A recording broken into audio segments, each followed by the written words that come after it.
Hello and welcome to Analyzing Finance with Nick.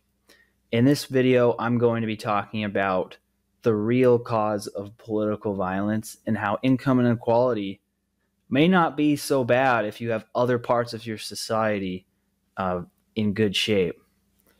I made this video as like kind of a part 4 unofficially to my Ray Dalio series because my main criticism of Ray Dalio's changing world order theory is how income inequality is one of the primary drivers of political violence and a country's demise. And that seems to be more of an induced reasoning-based conclusion than a hard scientifically backed conclusion.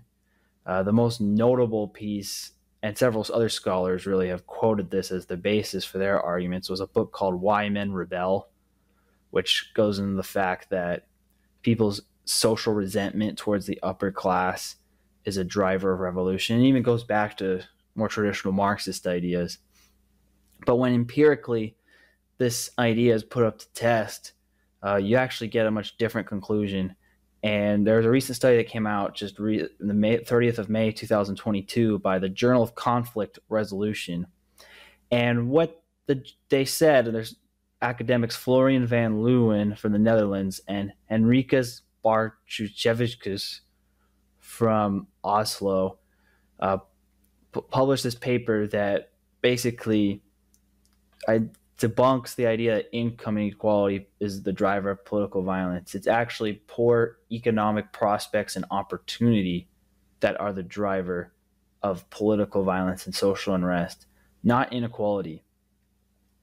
And this makes intuitive sense to me because if you are a young, ambitious person and there's somebody who's richer than you, why should that bother you if you have the opportunity to become rich yourself, whether through an entrepreneurial venture, moving up the corporate ladder, shrewd investing, or however you plan to pursue to do that in a legal and ethical way?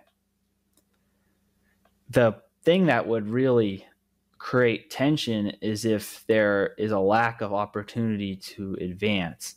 So it's social and economic mobility, which is the primary driver of stability versus income inequality.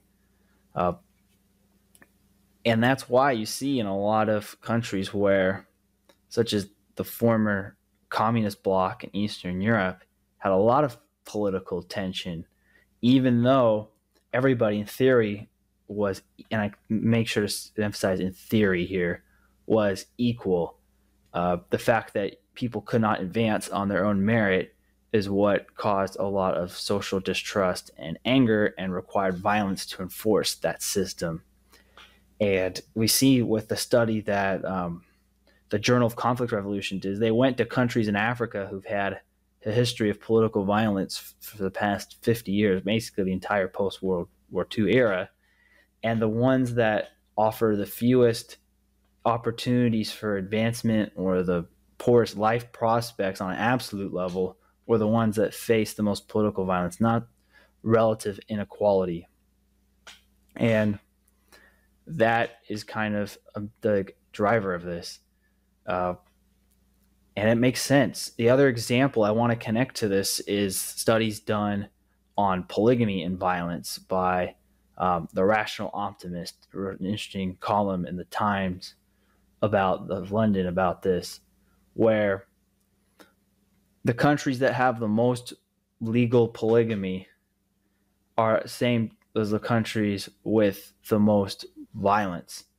And that makes sense, except it's the same argument made by the Poor Prospects Not Inequality paper, except instead of money, it's the opportunity to get married and have a family. Because if one man has multiple wives, that means at least one other young man is never going to have a wife, and they may act out due to violence, or they may act out by joining radical ideological movements.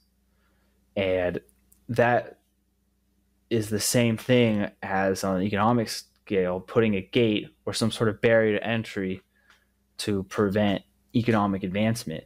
Like the Arab Spring, for example, in Egypt was primarily caused by having an excess level of college graduates and a lack of jobs that required the skills of a college graduate.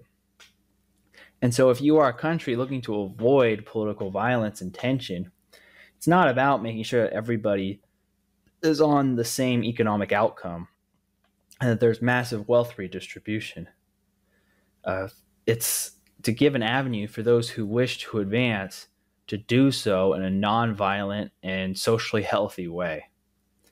And so countries like the United States of America, which have a lot more economic and social volatility than other parts of the world, but higher levels of income inequalities for a developed nation, are actually probably the least likely to face a political violence, unless if you have, I think the biggest risk is you have an established academic and cultural establishment that locks people out or cancels them due to not going to the right schools or being connected to the right people, and restricting opportunity in corporate America that way would be a risk. But we have entrepreneurship as an outlet for that.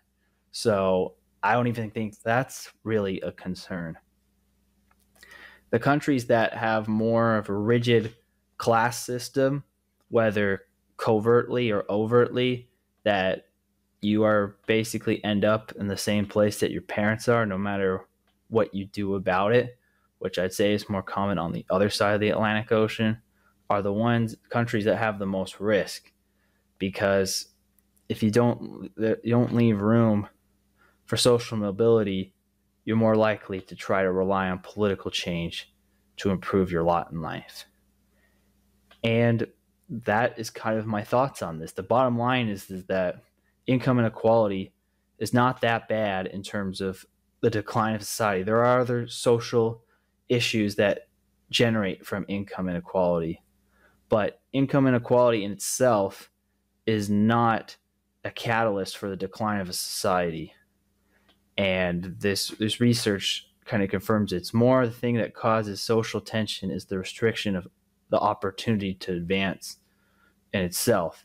In politics and economics generally, there seems to be a trade-off between social volatility and political volatility. If you want a politically stable society, you need to allow a lot of social mobility and volatility. You need to allow a rich person who mismanages their money to fall into poverty, and somebody born poor with valuable skills in the free market to be able to move up into the upper class, and all kinds of class mobility in between.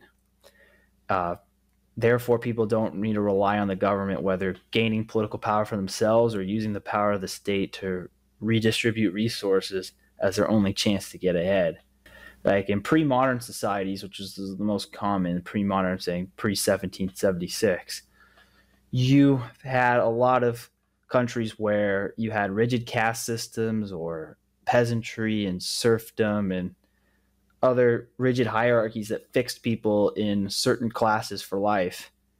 And the only way to really advance in those societies, outside of a few merchants, and not every country in the olden days even had a merchant class.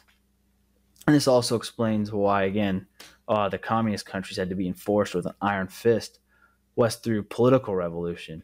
If you wanted to be in the top spot of the nobility, you need to become the nobility by being friends with the group or faction that overthrows the current faction in charge.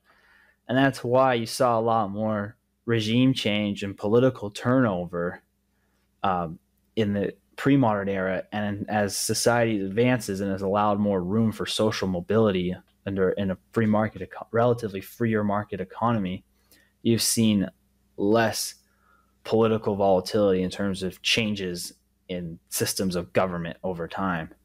So the ones that have the most risk of political violence are the most socially rigid in terms of moving up and down the class structure.